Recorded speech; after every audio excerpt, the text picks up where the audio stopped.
Today, I will summarize one of my favorite books called Secrets of the Millionaire Mind, written by Harv Eker. In the book, he discusses the key differences between the rich and the poor.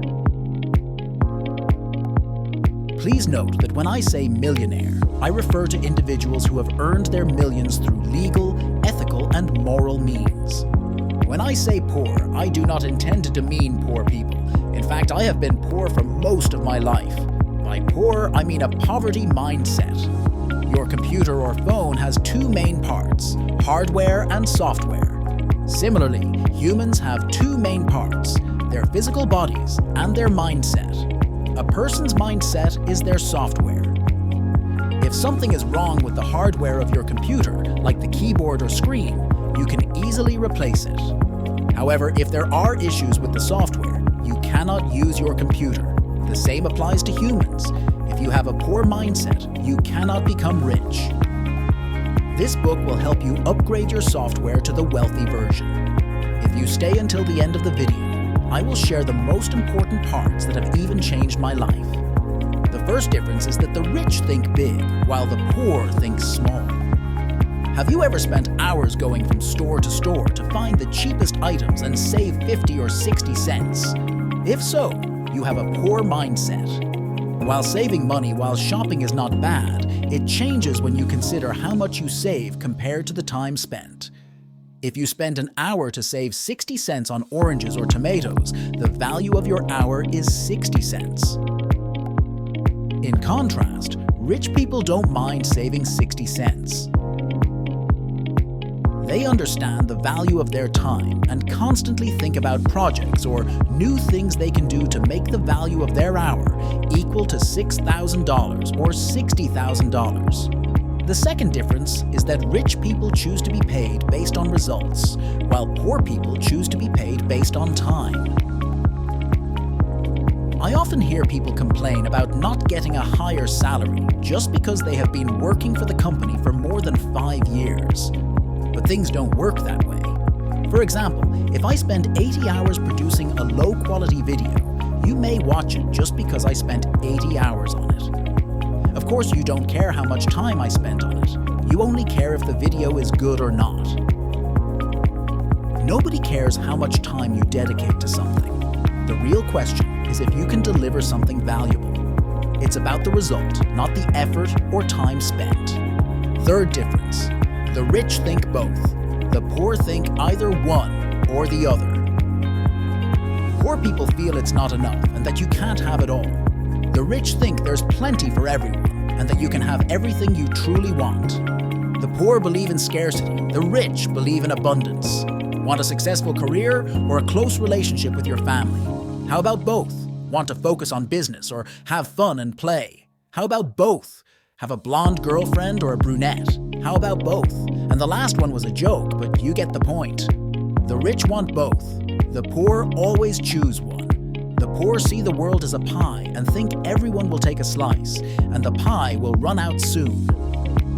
On the other hand, the rich see the world as an open buffet. Once something runs out, the server adds more, and you can eat as much as you want. The poor believe they have to choose between money and other aspects of life. You have to choose between money and happiness, right? No, of course not. Money is important, and happiness is important too. You can have both. Many people have negative feelings about being rich. They think becoming rich makes you a bad person. So they think they have to choose between being rich and being a kind person. So they choose to be kind and stay broke. You've probably heard someone say, that person really changed after becoming rich, or money changed that person a lot. I really believe money doesn't change you. It makes you more of what you already are. If you're a kind person, money turns you into a rich and kind person. If you like helping others, money gives you the option to help more people. On the other hand, if you're a jerk, money turns you into a rich jerk. If you do bad things after becoming rich, it means you were already bad. Having money just made it obvious. Fourth difference. Rich people focus on opportunities.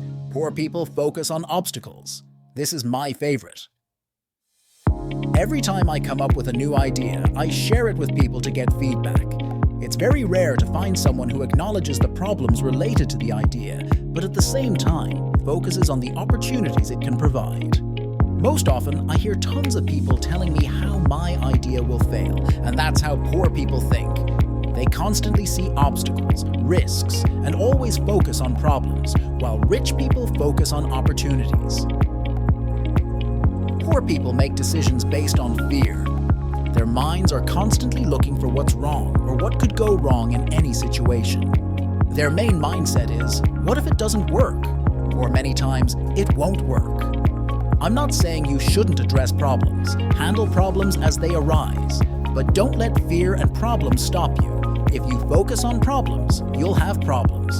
If you focus on opportunities, you'll have opportunities. It's a simple universal law. Fifth difference. Rich people associate with positive and successful individuals, while poor people associate with negative or unsuccessful ones. In short, if you want to soar with eagles, don't swim with ducks. If your goal is to be rich, then study rich people. Spend time with successful individuals and use them as role models. Do what they do, read what they read. There's a reason they are wealthy. For instance, if you want to create a successful YouTube channel, look for successful channels in your field and study what they do. Examine the type of content they create, the duration of their videos, the style they use. If you take exactly the same actions and have exactly the same mindset, you're likely to achieve very similar results. When I give this advice, people often get upset and say, "So, you want me to just copy others? You want me not to be original, to just steal other people's work?" No, I'm not saying any of that. For some reason these days, people want to be like Mark Zuckerberg and invent the next Facebook. If you're an average person like me, you have a better chance of success by modeling successful people. And that doesn't mean you're not being original. For example, if you decide to create a summary of the same book I'm summarizing now, using exactly the same animation format and the same background music I'm using, your content will still be unique because you have a unique voice and a unique way of explaining things. Even if you do the same, your content will be different from mine. By the way, you've probably noticed that there are already many channels doing exactly the same thing as me. Despite that, this channel is growing. Please don't misunderstand. I'm not trying to boast about my channel. The reason I'm talking about myself is that you and I can easily relate. If I give you an example of Amazon's founder, you might find it hard to relate to his story. But you and I are two ordinary guys trying to improve. Another complaint I hear a lot is, I don't have rich people around me, so how can I surround myself with rich and successful people? Look, you don't have to have them physically around you. You can find successful people and read their books, watch their videos. You can't ask someone rich to hang out with you so you can study them and shape up, but there's a wealth of content available. I personally don't have rich friends around me. The authors of these types of books are rich friends to me. I connect with them by reading their books, watching their videos, and listening to their podcasts. Sixth difference. Rich people know what they want and commit to achieving it. Poor people just want to be rich. Imagine you and your friend are walking around downtown and you want to eat a baguette. Your friend goes to the stand and says, "Hi, I want to buy a baguette. Please give me a baguette."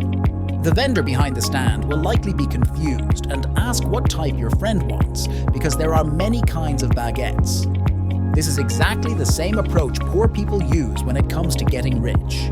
They just want to be rich, but they don't know how.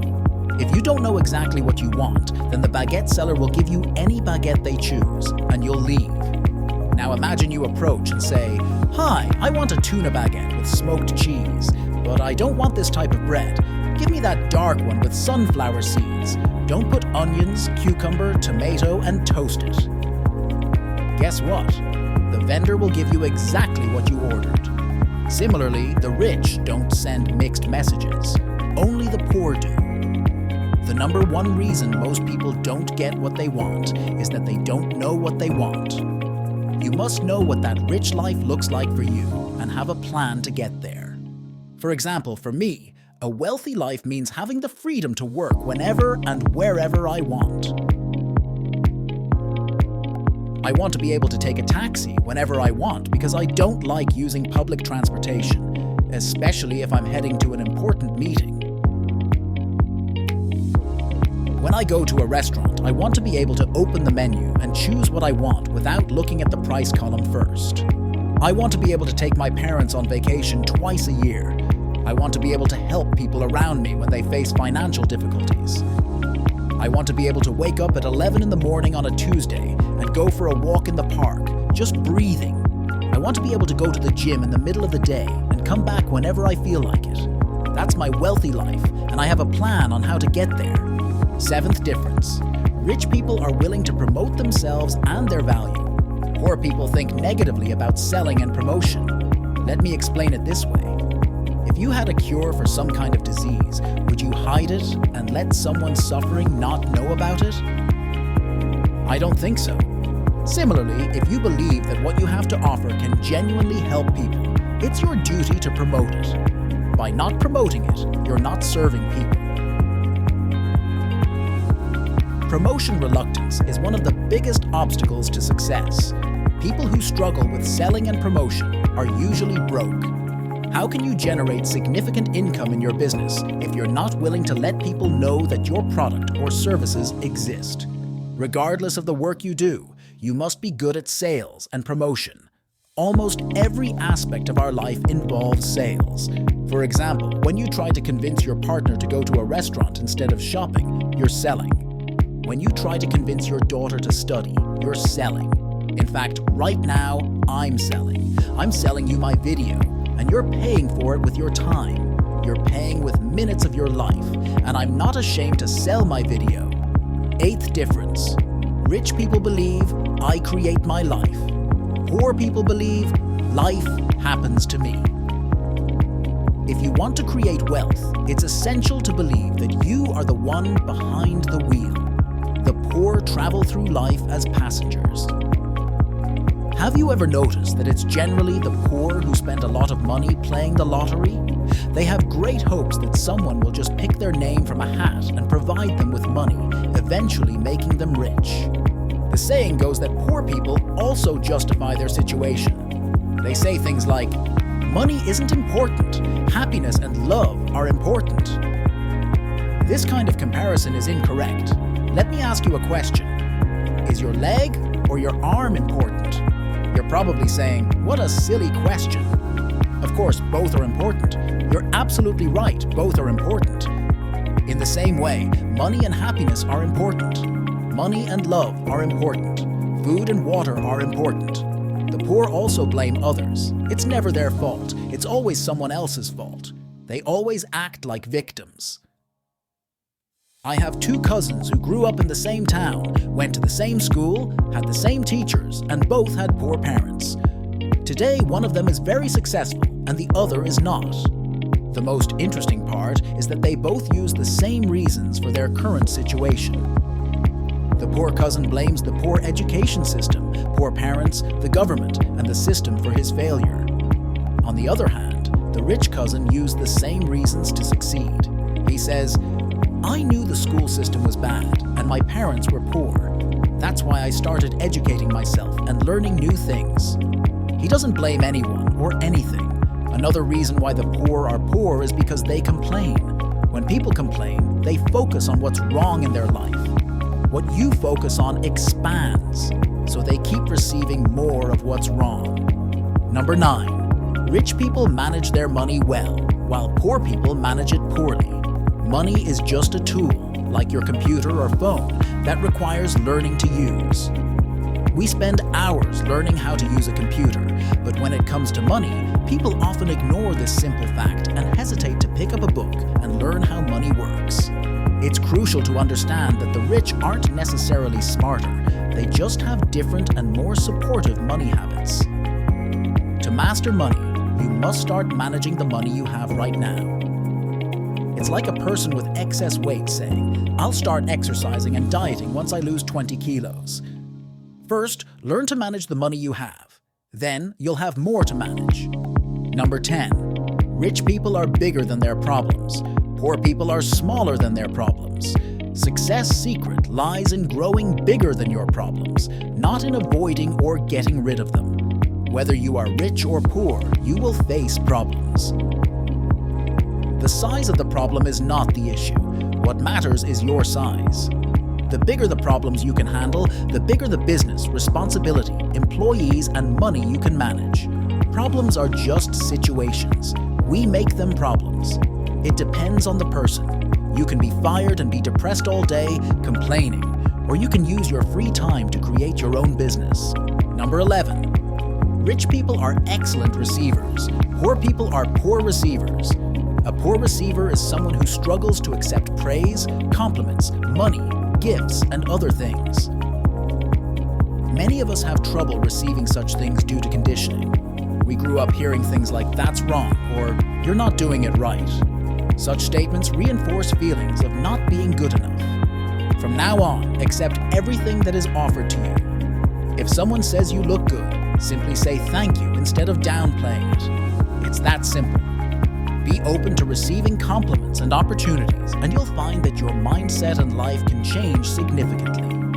The best way to predict the future is to create it. Peter Drucker. Thank you for reaching the end of this video. Thanks for being part of this community of entrepreneurs. Your comments are highly valued as we strive to continue creating this type of content. Leave your comments about this video, and if you find this content helpful, support us with your like and subscribe to our channel. Until next time,